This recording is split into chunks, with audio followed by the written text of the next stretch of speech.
నమస్తే విధులు స్వాగతం లక్ష్య సమాజం.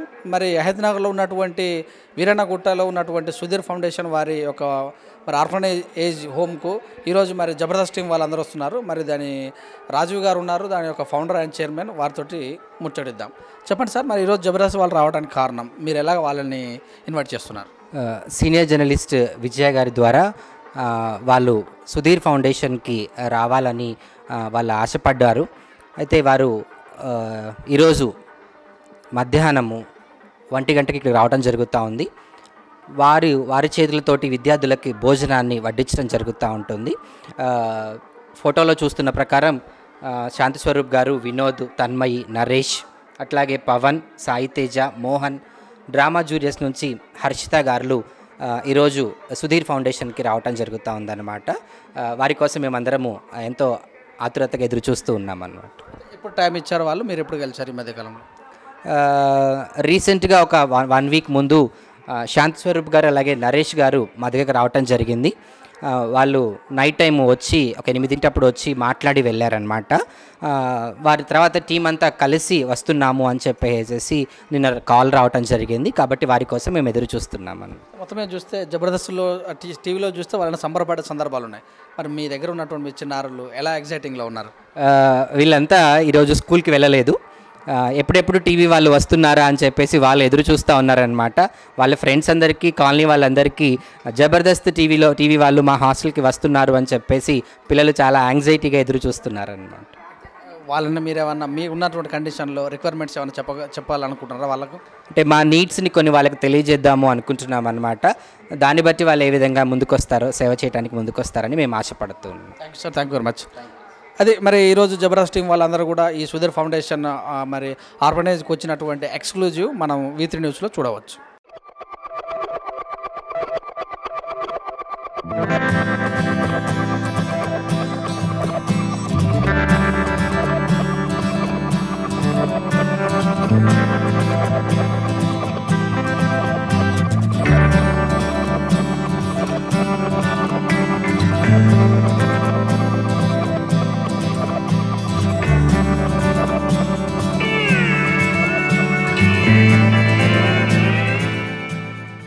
నాకు తెలియదు, కానీ కొన్ని నేను మాట్లాడను. నాన్న మీకు ఎవ్వరూ లేరు అనేది లేదు. ఎందుకంటే మీకు ప్రతి ఒక్కరు ఉన్నాం. ఎందుకంటే ప్రతి ఒక్కరం కూడా తల్లి కడుపులో నుంచి వచ్చిన వాళ్ళమే. మీరు ఏం కావాలో ఖచ్చితంగా అవ్వండి, అది మీరు ఖచ్చితంగా అవుతారు. దానికి ఆయన ఏం చేయాలో చేస్తారు. అలాగే మా వంతు మేము ఏం చేయాలో మేము చేస్తాము. ఈరోజు ఈ కార్యక్రమంలో నాతో పాటు నా కో ఆర్టిస్టులు కూడా వచ్చి నాకు ఎంతో హెల్ప్ చేశారు. వారికి నా హృదయపూర్వక కృతజ్ఞతలు. ఎందుకంటే నా లైఫ్ కూడా మ్యాక్సిమం అంటే అటువంటిది అనుకోవాలి. ఎందుకంటే ఒకప్పుడు నేను కూడా రోడ్డు మీద పడుకున్న స్థితిని ఈరోజు జబర్దస్త్ అనేది ఒక లైఫ్ ఇచ్చింది. అందుకనేసి నేను దానికి ఎప్పుడు కల్పించుకుంటాను మా ఆర్టిస్టులందరూ, మా టీం అందరూ కూడా.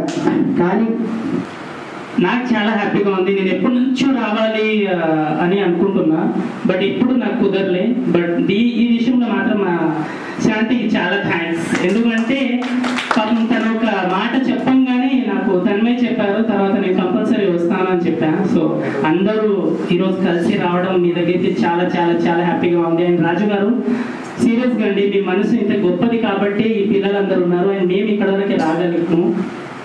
సో నేను ఒకటే చెప్తా, ఎప్పుడు ఏది లేదు అని మనం ఎప్పుడు అనుకోవద్దు. ఎందుకంటే దేవుడు మనకు చాలా ఇచ్చాడు. మనకంటే కాళ్ళు లేని వాళ్ళు, చేతులు లేని వాళ్ళు, కన్ను లేని వాళ్ళు చాలా మంది ఉన్నారు. బట్ మీరు ఇంత క్యూట్గా ఉన్నారు, ఇంత మంచిగా ఉన్నారు. సో ఎప్పుడు ఇది నాకు లేదు అని అనుకోవద్దు. సో అది మనం పాజిటివ్గా ఉంటే మన పనులన్నీ పాజిటివ్గా జరుగుతాయి. కాబట్టి ఐ హోప్ ఇక్కడ ఉన్న వాళ్ళందరూ బాగున్నారని నేను అనుకుంటున్నాను. ఎందుకంటే మన సుధీర్ ఫౌండేషన్లో ఉన్న పిల్లలందరూ చాలా హ్యాపీగా ఉన్నారు, చాలా బాగున్నారని నేను విన్నాను. అలాగే ఇక్కడికి నాకు కాంటాక్ట్ చేసి ఇక్కడికి తీసుకువచ్చాను శాంతికి. అలాగే శాంతికి సపోర్ట్ చేసినటువంటి తన్మయ్ కానీ, even friends Siddhu, Pavan, Vinod, Mohan, so వీళ్ళందరికీ నేను హార్ట్ఫుల్గా థ్యాంక్స్ చెప్పుకుంటున్నాను. అలాగే మేము ఇక్కడ ఉంటున్నాం అంటే మాతో పాటు ఇక్కడ మాకు స్టిల్ ఫోటోగ్రాఫర్ అయినటువంటి మా శ్రవణ్ గారు, he is very famous in Hyderabad. మన ఫోటో సో థ్యాంక్స్ అండి మాకు వచ్చినందుకు. సో అలాగే మాకు వెహికల్ అరేంజ్ చేసినటువంటి మా రామ్కి కూడా నేను థ్యాంక్స్ చెప్పుకుంటున్నాను. ఎనీవేస్ నేను ఇంకా ఇలాంటి పిల్లలు ఇంకా పెరగాలని నేను కోరుకోవట్లేదు. ఎందుకంటే వాళ్ళ పేరెంట్స్ దగ్గర ఉంటేనే ఎవరైనా హ్యాపీ.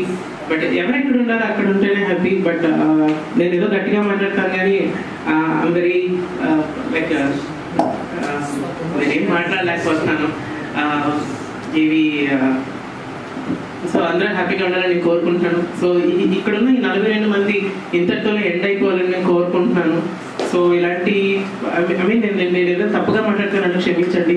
ఇలాంటి ఫౌండేషన్స్ ఇంకా పెరగకూడదని నేను అనుకుంటున్నాను. ఎందుకంటే ఎవరి పేరెంట్స్ వాళ్ళందరూ వాళ్ళ దగ్గర ఉంటే హ్యాపీగా ఉంటుంది.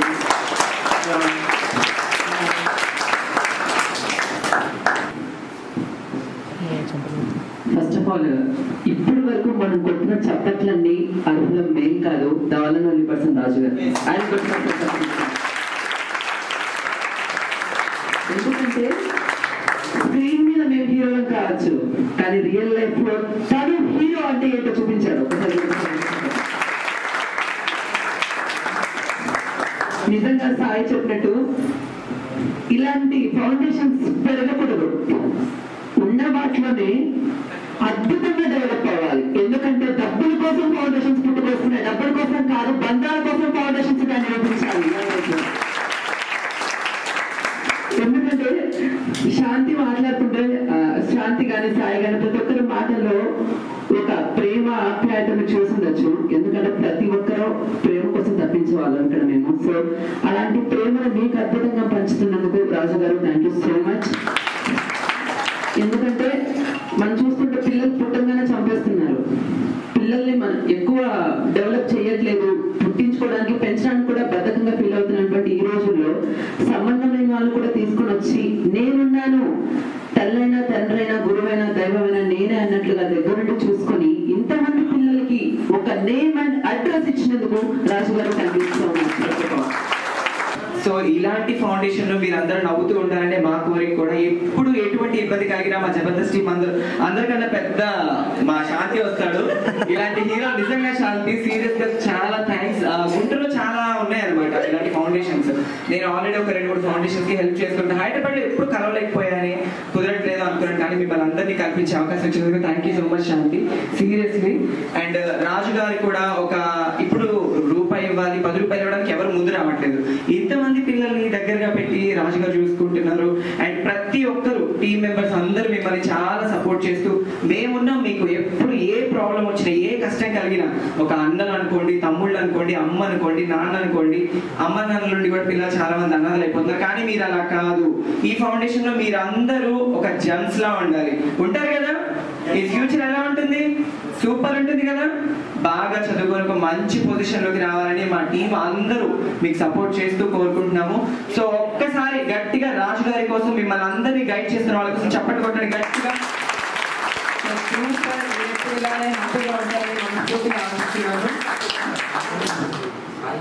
ఇప్పుడు శాంతి మీకు డాన్స్ నేర్పిస్తారు. ఎవరెవరు నేర్చుకుంటారో చెప్పండి ఫస్ట్. శాంతి డాన్స్ మీ దగ్గర శాంతి డాన్స్ నేర్చుకుంటారు కానీ మీకు ఇద్దరు నేర్పిస్తారు డాన్స్. శాంతి మోహన్ వాళ్ళిద్దరు నేర్పిస్తే నేను నిజంగా చెప్తున్నా, ఒక మైకల్ జాక్సన్, ఒక ప్రభుదేవ మాస్టర్, రాజేంద్ర మాస్టర్ మీరందరిలో కనబడుతున్నారు, కానీ వాళ్ళు ఎవరు కనబడుకొని పోతారు. నాన్న ఎప్పుడన్నా డాన్స్ చేయడం చూసారా మీరు? నేను డాన్స్ చేయడం చూసారా? నాకు డాన్స్ రాదు నాన్న. అతను డాన్స్ చేసే ముందు ఏం చేస్తారంటే కొంచెం స్టేజ్ మేకులు గట్టి కొడతారు. నాన్న మేము డాన్స్ చేస్తానేది ఓకే, తర్వాత పెడితే మా D10 లో డాన్స్ అదలు కొట్టి ఒక డాన్స్ ఇప్పుడు కొరియోగ్రాఫర్ గా 10 మంది పిల్లలు కూడా డాన్స్ నేర్పిస్తున్నాడు. ఆ విషయంలో అయితే నేను చాలా గేట్ గా ఫీల్ అవుతున్నాను. మా పవన్ అయితే డాన్స్ సూపర్ డాన్స్ చేస్తాను నేర్పించాలనుకుంటున్నాను. కానీ నేను చెప్తున్నా సీరియస్ గా, నాకు టైం దొరికినప్పుడు నేను వచ్చి మీ అందరికీ డాన్స్ నేర్పిస్తాను. ఓకే, నేర్చుకుంటారా?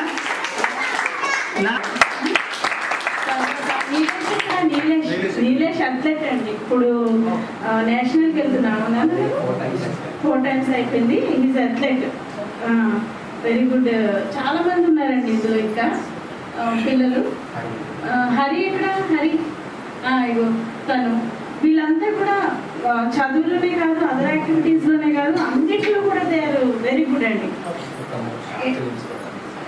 3 షార్ట్ ఫిల్మ్స్ కూడా తీశాడు హరి. వాటికి డైరెక్ట్ అవ్వాలని కోరిక అనమాట.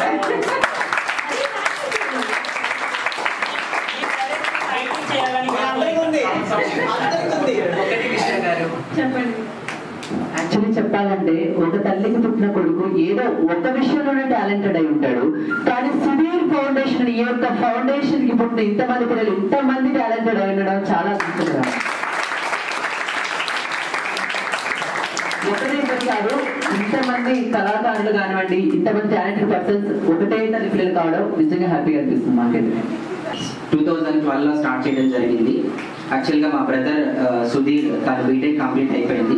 తను ఒక యాక్సిడెంట్లో చనిపోయిన తర్వాత తన పేరు పైన ఏదో ఒకటి చెయ్యాలి సంథింగ్ అని చెప్పేసి నేను బేసిక్గా హైదరాబాద్కి, మాది గుంటూరు, నేను హైదరాబాద్కి 2009లో రావడం జరిగింది. నేను మెడికల్ స్టూడెంట్. ఓవైసీ హాస్పిటల్లో నేను మెడిసిన్ చేశాను. కిరణ్ కుమార్ రెడ్డి చేతుల మీదుగా బెస్ట్ స్టూడెంట్ అవార్డు తీసుకోవడం జరిగింది.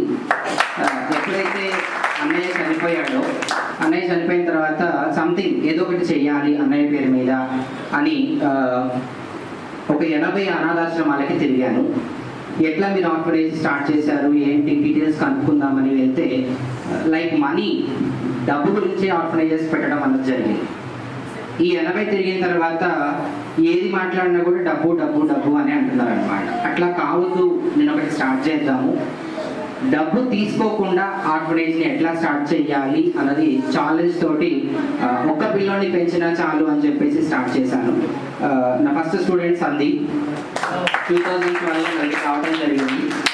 వాడిని తీసుకున్న తర్వాత ఛాలెంజ్ వర్క్గా తీసుకొని రోడ్ల మీద కనిపించే ప్రతి ఒక్కళ్ళని, ఆర్టీసీ బస్సులో వెళ్తూ రోడ్డు మీద కనిపిస్తే బస్ దిగి మీకు అన్నం పెడతాము, మీరు రండి మా దగ్గరికి, మా దగ్గర అకామిడేషన్ ఉంది అని చెప్తే ఎంత డబ్బులు ఇస్తావు రోజుకి అని అడిగేవాళ్ళు బెగ్గర్స్ అందరూ.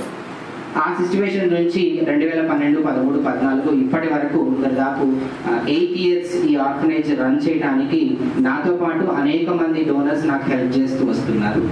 కంప్లీట్గా ప్రజెంట్ ఈ ఆర్ఫనేజ్లో 43 మంది చిల్డ్రన్ ఉన్నారు. వీళ్ళందరూ కూడా 5 categories ఆఫ్ చిల్డ్రన్. ఒకటి కంప్లీట్ ఆర్ఫన్, అమ్మ నాన్న ఇద్దరు చనిపోయిన పిల్లలు మా దగ్గర ఉన్నారు. రెండోది వచ్చేసరికి సెమీ ఆర్ఫన్, అంటే ఒకళ్ళు ఉండి ఒకళ్ళు లేని వాళ్ళు ఉన్నారు. మూడోది వచ్చేసరికి డైవర్స్ కేసెస్, ఇద్దరు బ్రతికే ఉంటారు, వాళ్ళిద్దరు కొట్టుకోవటం వల్ల పిల్లల్ని అనాథలుగా తీర్చిన వాళ్ళు ఉన్నారు. నాలుగోది వచ్చేసరికి HIV పాజిటివ్, పేరెంట్కి HIV ఉండి పిల్లల్ని యాక్సెప్ట్ చేయని పిల్లలు ఉన్నారు. ఐదోది వచ్చేసరికి కంప్లీట్గా rescue and CWC, child welfare community code. Rescue means ఆస్తి కోసం వీళ్ళని చంపాలని, సొంత చుట్టాలే వాళ్ళని చంపాలని వాళ్ళని సంపుల్లో వేసిన పిల్లలు, అట్లాగే సికింద్రాబాద్ రైల్వే స్టేషన్ ప్లాట్ఫామ్ పైన వదిలిపెట్టిన పిల్లలు, అట్లాగే చిన్నప్పుడు ఏదో ఒక తప్పుదనం వల్ల జైలుకి వెళ్ళి జైల్లో ఉంటున్న పిల్లలు మా దగ్గర ఉన్నారనమాట. వాళ్ళందరినీ మేము తీసుకొని వచ్చి ఇక్కడ అకామిడేషన్ కల్పిస్తూ వాళ్ళని చదివిస్తూ ఉన్నాం. ఛాలెంజ్ వర్క్ ఏంటి అని అంటే రెస్క్యూ చిల్డ్రన్ ఎవరైతే సంపులో వేసి పడేశారో, ఎవరైతే పోలీస్ స్టేషన్స్ నుంచి మన దగ్గరికి వచ్చారో, జైలు నుంచి మన దగ్గరికి వచ్చారో, వీళ్ళందరికీ పేరెంట్స్ ఉన్నారు. బట్ అయితే ఏంటంటే ఆస్తి కోసం, కేవలం డబ్బు అన్న ఒక పదం కోసం వాళ్ళని చంపాలని, వాళ్ళకి ఒళ్ళంతా కాల్చి సంపుల్లో పడేసి అటువంటి కేసెస్ మా దగ్గర ఉన్నాయి.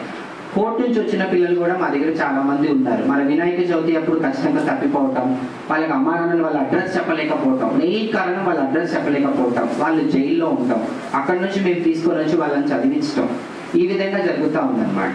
అయితే అమౌంట్ విషయంలో, హోమ్ నడిపే విషయంలో చాలా ప్రాబ్లమ్స్ ఫేస్ చేసిన మాట రోజు రోజుకి వాస్తవం. ఎందుకంటే సింగిల్ తోనే, నా ఒక్కడితోనే నడుస్తూ ఉంది. నేను ఎవరి దగ్గరికి వెళ్ళి నాకు ఇంతమంది నా దగ్గర పిల్లలు ఉన్నారు, మీరు నాకు హెల్ప్ చేయండి అని నేను ఇంతవరకు ఎప్పుడు అడగలేదు. ఎందుకు అని అంటే మెయిన్ కారణం ఏంటంటే పక్క ఆర్గనైజర్స్కి నాకు తేడా ఏంటి అని అంటే వాళ్ళు డబ్బులు అడుక్కుంటున్నారు, నేను అడగట్లేదు, అదే తేడా. పిల్లలకి ప్యూర్ ఎడ్యుకేషన్ ఇవ్వాలి, ఎడ్యుకేషన్తో పాటు వాడు ఏ రంగంలో అయితే డెవలప్ అయ్యాడో దాన్ని బయటకు తీసుకురావాలి అని చెప్పేసి ఆ మోటివేలో ముందుకు వెళ్ళడం జరుగుతూ ఉంది. దాదాపు హాకీ నేషనల్ ప్లేయర్ రమేష్ కానీ, తర్వాత హరి కానీ, Ramesh hockey player nationals hockey ఆడాడు. తర్వాత నీలేష్ దాదాపు 8-9 మంది పిల్లలతో ఇక్కడ నుంచి నేషనల్స్కి వెళ్ళాడు. ఎవ్రీడే ఈవినింగ్ 40 members చిల్డ్రన్కి ఫ్రీగా తను బయట కోచింగ్ ఇస్తూ ఉంటాడు. ఖోఖో అండ్ అథ్లెటిక్ రెండు చేస్తూ ఉంటాడు. అట్లాగే హరి కానీ, ఇక్కడ ఉన్న చిల్డ్రన్ అంతా నా అదృష్టం ఏంటి అని అంటే ఈ 8 సంవత్సరాలు ఈ ఫౌండేషన్ దాదాపు ఒక 80 సేవా కార్యక్రమాలు మేము బయట చేయడం జరిగింది. ప్రతి నెలకొచ్చి ఒక ప్రోగ్రామ్ చొప్పున మేము బయటకు వెళ్తాము, విడోస్ని కలుస్తాము, రోడ్ల మీద పడుకున్న వాళ్ళని కలుస్తాము, ఓల్డ్ ఏజ్ వాళ్ళని కలుస్తాము, వాళ్ళ నీడ్స్ ఏవో తెలుసుకుంటాము. మాకున్న దానిలో నుంచి కొంత వాళ్ళకి హెల్ప్ చేయడం అన్నది నేను నేర్చుకొని వీళ్ళందరికీ నేర్పించడం జరిగింది. మరీ ముఖ్యంగా ఏంటి అని అంటే మేము ఇంటి విషయంలో చాలా ప్రాబ్లమ్ని ఫేస్ చేస్తూ ఉన్నాం. మాకు ఇది రెంటెడ్ బిల్డింగ్, 20,000 దీనికి మేము రెంట్ పే చేస్తున్నాం ఎవ్రీ మంత్. రెంట్ కానీ 8th డేట్కి ఇవ్వకపోతే ఆ ఓనర్ వచ్చేసేసి మాకు డోర్కి లాక్ వేయడం జరుగుతూ ఉంటుంది అనమాట. ఎక్కడి నుంచి అయినా సరే వడ్డీకి అప్పు తీసుకొచ్చి అయినా సరే మేము రెంట్ పే చేయాల్సి వస్తుంది. రూమ్స్ కూడా అకామిడేషన్ సరిపోవట్లేదు. మీరు నైట్ 8 తర్వాత కానీ వస్తే అందరు ఇదే ప్లేస్లో ఇక్కడే తింటారు, ఇక్కడే పడుకోవటం అంతా ఇక్కడే జరుగుతూ ఉందన్నమాట. కాబట్టి చాలా ప్రాబ్లమ్ని మేము రెంట్ విషయంలో ఇంటి విషయంలో చాలా ప్రాబ్లం ఫేస్ చేస్తూ వస్తున్నాం అనమాట. తర్వాత మరీ ముఖ్యంగా చెప్పాలి అని అంటే ఎడ్యుకేషన్ విషయంలో దాదాపు 27 మంది పిల్లలు కంప్లీట్గా ప్రైవేట్ స్కూల్కి వెళ్తూ ఉన్నారు. మార్నింగ్ బస్ ఫెసిలిటీ జరుగుతూ ఉంది. ఒక్క చిల్డ్రన్కి 10,000 పే చేస్తూ ఆ స్కూల్లో ఫీజు అన్నది పే చేస్తున్నాం. వీళ్ళంతా కూడా ఎవరైతే బర్త్డే సెలబ్రేషన్స్ చేసుకోవడానికి వస్తారో వాళ్ళని మోటివేట్ చేసి ఒక పిల్లోని మీరు చదివించండి అని చెప్పేసి అట్లాగా వాళ్ళ ఫీజెస్ కట్టడం జరుగుతూ ఉంది. ఇప్పటి వరకు ఒక 5 మెంబర్స్కి మాకు అకామిడేషన్ స్పాన్సర్షిప్ అనేది దొరుకుతూ ఉంది అనమాట. అయితే మనీ తీసుకోకుండా డైరెక్ట్గా వాళ్ళ చేతే మేము కట్టించడం జరుగుతూ ఉంది. అయితే చాలామంది నన్ను ఏమడిగారంటే క్వశ్చన్, మీరు ఫౌండేషన్ రన్ చేస్తున్నారు కానీ మీరు చాలా కష్టపడుతున్నారు కానీ ఎందుకు మీరు పబ్లిసిటీ చేసుకోవట్లేదు, ఎందుకు 10 మందికి చెప్పడం లేదు అని అంటే మనీ కోసము చెప్పడం అనేది నాకు కరెక్ట్గా ఇష్టం ఉండదు, కాబట్టి నేను ఎవరికి చెప్పలేదు అని చెప్పేసి మేము అట్లాగే ఉన్నాం. 2019 అన్నది నా లైఫ్లో ఒక చేంజ్ అనమాట. జనవరిలో విజయక దగ్గర నుంచి మాకు ఒక కాల్ వచ్చింది. డ్రామా జూనియర్స్కి ఒక స్కిట్ పాప వాళ్ళు చేస్తున్నారు, మీరు ఒక 6 పిల్లల్ని తీసుకొని రండి అని చెప్పేసి.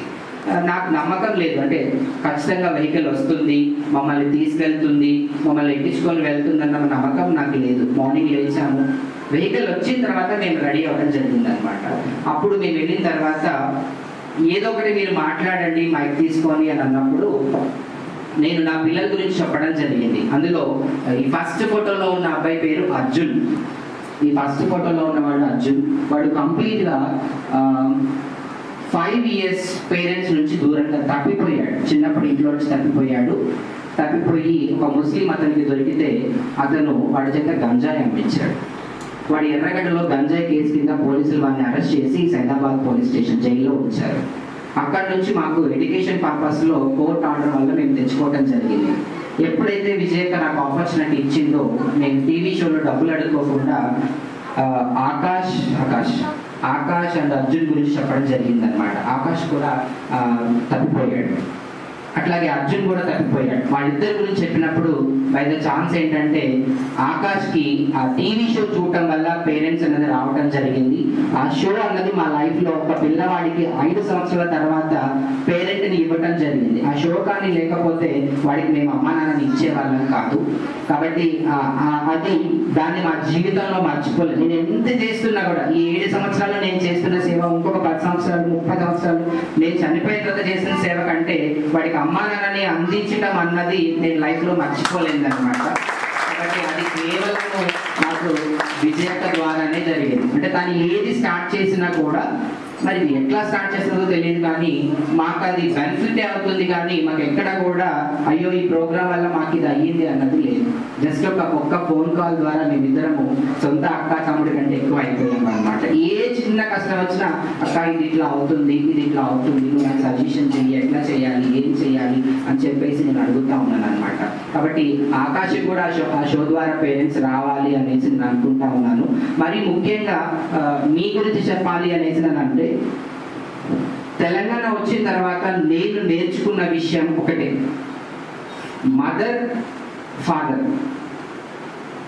మదర్ చనిపోతే ఫాదర్ హ్యాపీగా ఇంకో పెళ్లి చేసేసుకొని పిల్లలంతా ఇట్లాంటి అనాథాశ్రమాలలో లేకపోతే గురుకుల హాస్టల్స్లో వదిలేస్తున్నాడు.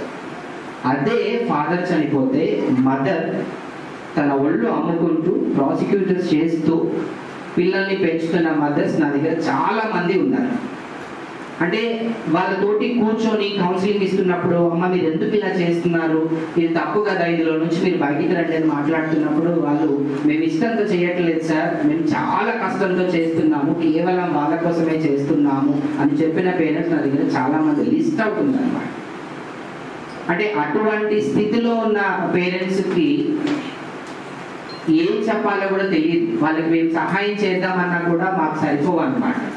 వాళ్ళకి కనీసము ఏదైనా ఒక ఆపర్చునిటీ ఇద్దాము అంటే కూడా మాకు సరిపోదు. అటువంటి స్థితిలో నుంచి మేము ఇక్కడ ఈ కాలనీలో ఉన్న కొంతమంది విడోస్కి టైలరింగ్ క్లాసెస్ అనేవి నేర్పించడం జరిగింది. కొంతమందిని తీసుకొని వాళ్ళకి ఫ్రీగా టైలరింగ్ క్లాసెస్ అనేది చేయించాము. ఒక 2-3 ఓన్గా షాప్స్ పెట్టుకొని టైలరింగ్ చేసుకుంటూ ఉన్నారు. తర్వాత బ్యూటీషియన్ కోర్స్, ఇట్లాంటి స్థితిలో ఉన్న వాళ్ళకి మేము బ్యూటీషియన్ కోర్స్ చేయడం జరిగింది. సారిక అని తను బ్యూటీషియన్ ట్రైనర్ అనమాట. తను హయత్ నగర్ నుంచి ఇక్కడి వరకు దాదాపు 3 కిలోమీటర్స్ ఫ్రీగా ఎవ్రీడే మార్నింగ్ అండ్ ఈవినింగ్ తను ట్రాన్స్పోర్టేషన్తో వస్తూ ఇక్కడ ఉన్న వాళ్ళందరికీ ఎవరైతే నేర్చుకోవడానికి వచ్చే వాళ్ళకి తను ఫ్రీగా నేర్పించి ఇప్పుడు 2 రామోజీ ఫిలిం సిటీలో జాబ్ చేస్తున్నారు బ్యూటీషియన్గా. తను ఫ్రీగా నేర్పించింది అనమాట. అంటే నాకు ఎవరైతే సహాయం చేస్తూ ఉన్నారో వాళ్ళందరికీ వాళ్ళకి చెప్పి వాళ్ళని మోటివేట్ చేసి వాళ్ళ ద్వారా ఈ ఫౌండేషన్ అనేది ఇప్పటి వరకు ముందుకు తీసుకెళ్తూ వస్తున్నాం అనమాట. అయితే మీ నుంచి మిమ్మల్ని నేను మెయిన్గా మీతో చెప్పాల్సిన అనుకున్న విషయం ఏంటి అని అంటే ఫస్ట్ ఆఫ్ ఆల్ మీ అందరికీ హ్యాట్స్ ఆఫ్. ఎందుకు అని అంటే ఒక అబ్బాయి లేడీ గెటప్ వేసుకోవటం అన్నది చాలా కష్టం. అయినా కూడా సొసైటీలో ఒక లేడీ ఎన్ని ప్రాబ్లమ్స్ ని ఫేస్ చేస్తుందో ఆ ప్రాబ్లమ్స్ అన్నిటినీ కళ్ళకట్టినట్టు మీరు షో ద్వారా చూపిస్తూ స్త్రీ యొక్క విలువని మీరు పెంచుతున్నందుకు మీ అందరికీ మా హోమ్ తరపున పాడాలి. ఈ రంగనాయకుల గుట్ట అనేది టోటల్ గా స్లమ్ ఏరియా. గవర్నమెంట్ నుంచి ఫ్రీగా ఇల్లు వచ్చిన 60 గజాలతో ఉన్న ఏరియా అన్నమాట. ఈ కాలనీలో మొత్తం 600 ఇల్లు ఉంటాయి. వీళ్ళందరూ కూడా రోజు ఏదో ఒక వర్క్కి వెళ్తూ వస్తూనే ఉంటారు. ప్రతిరోజు కొన్ని వందల కేసెస్ మేము చూస్తూ ఉంటాం. హస్బెండ్ తోటి వాళ్ళు హెరాస్ అవుతూ వాళ్ళు కొడుతూ ఉంటే వాళ్ళ రోడ్ల మీద పరుగులెత్తూ ఇవన్నీ చూస్తూ ఉంటాం అన్నమాట. నిజంగా షో చూస్తున్నప్పుడు ఏమనిపిస్తూ ఉంటుందని అంటే నిజంగా భర్తతోటి భార్య ఇంత హెరాస్ అవుతుందా అన్న విషయం కళ్ళకు కట్టినట్టు మేము ఎవ్రీడే చూస్తూ ఉంటాం. వాటన్నిటిని మీరు చూపిస్తూ ఉంటే ఆడపిల్ల యొక్క విలువ అన్నది ప్రతిరోజు తెలుస్తూ ఉందన్నమాట. నా గోల్ ఎప్పటికైనా ఒక మంచి రెస్క్యూ గర్ల్స్ హాస్టల్ పెట్టాలి అనేసి. బట్ అయితే అన్ఫార్చునేట్లీ నేను మ్యారీడ్ కాదు కాబట్టి నాకు పెట్టే అవకాశం గవర్నమెంట్ ఇవ్వలేదు.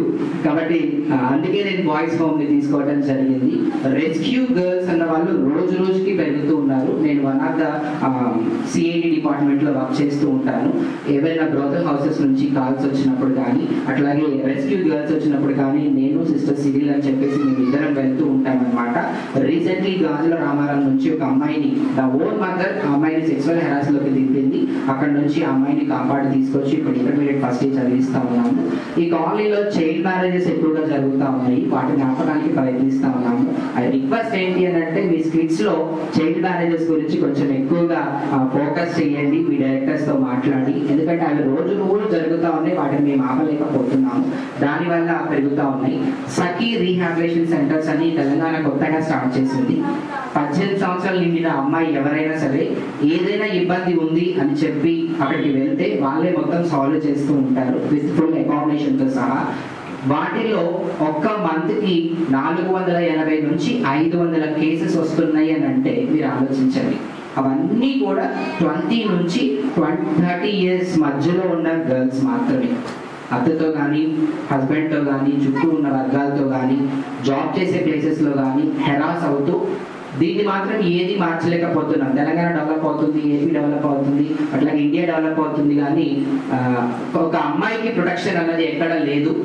అది ఎప్పుడైతే మనం ప్రొటెక్షన్ ఇవ్వగలుగుతామో ఆటోమేటిక్గా సొసైటీ అనేది మారుతూ ఉంటుంది. మీరందరూ ఆ ఫీల్డ్ని ఎంచుకొని అనేక మందికి మాదిరికరంగా దాన్ని 10 మందికి చూపిస్తూ మీరు చేస్తున్న విధానాన్ని బట్టి మీ అందరికీ మా హోమ్ తరపున ప్రత్యేకించి అందరికీ చాలా చాలా చాలా చాలా కృతజ్ఞతలు తెలుపుతున్నాను. మీరు ఎప్పుడు రావాలన్నా మా దగ్గరికి రావచ్చు, ఆల్వేస్ వెల్కమ్. వీళ్ళందరూ హోమ్లోనే ఉంటారు. బట్ ఏంటంటే వీళ్ళందరికీ అన్నీ ఇవ్వగలుగుతున్నాను, ఆ విషయంలో నేను హ్యాపీ. 2012 నుంచి ఈ రోజు వరకు ఏ రోజు మేము ఫస్ట్ పడుకోలేదు. ఒక్క పూట కూడా మేము బియ్యం లేకనో అవి లేకనో ఇవి లేకనో ఖాళీ కడుపుతో అయితే పడుకోలేదు. ఎవరో ఒకరి ద్వారా మాకైతే వస్తుంది కానీ. బట్ అయితే ఏంటంటే కొంతమంది పిల్లలకి పేరెంట్స్ రారు, పేరెంట్స్ ఉన్నారు కానీ వాళ్ళని చూడటానికి వాళ్ళు రారు. వేరే పేరెంట్ వచ్చినప్పుడు వీడి కిటికీ దగ్గరకో అక్కడికో ఇక్కడికో వెళ్ళి వాళ్ళని తొంగి చూస్తూ ఉంటాడు అనమాట.